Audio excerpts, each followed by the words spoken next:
Now, you know, I say drill, baby, drill, and frack, baby, frack. Hillary actually said it once too, but then she changed positions. Shocking.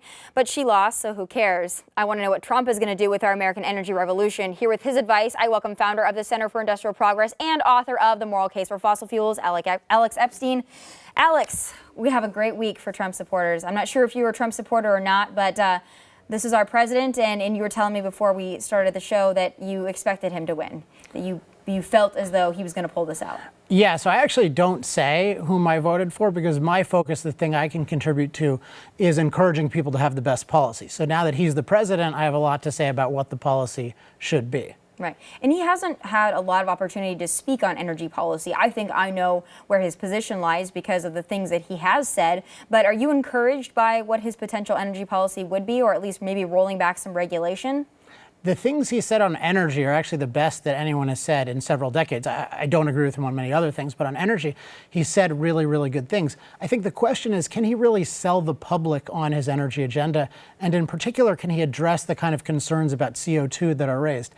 And that's where I think I can help him and other Republicans to really understand how to make the full case for fossil fuels instead of just making the case to your base, but ignoring the arguments of the people who disagree with you.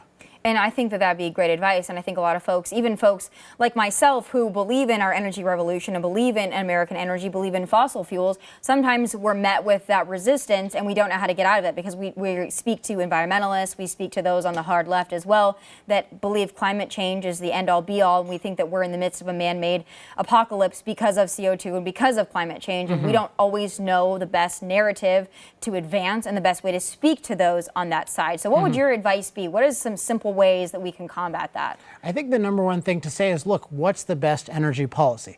It's the one that most advances human flourishing here and around the world. And so to figure that out, we have to look at both the benefits and the costs, and we need to look at them carefully. And I think it's clear that the benefits of liberating America's energy opportunity far outweigh any negatives of CO2. The CO2 levels are increasing, but they're very manageable, and we've shown that. People aren't dying in droves from climate. Actually, fewer people are dying from climate because they have more energy to combat climate. So if you acknowledge that CO2 is a real thing, but it's not a catastrophic thing, and you acknowledge that there's an amazing opportunity with American energy that would be catastrophic to ignore, I think you can win over a lot of people and get rid of the climate denier smear term.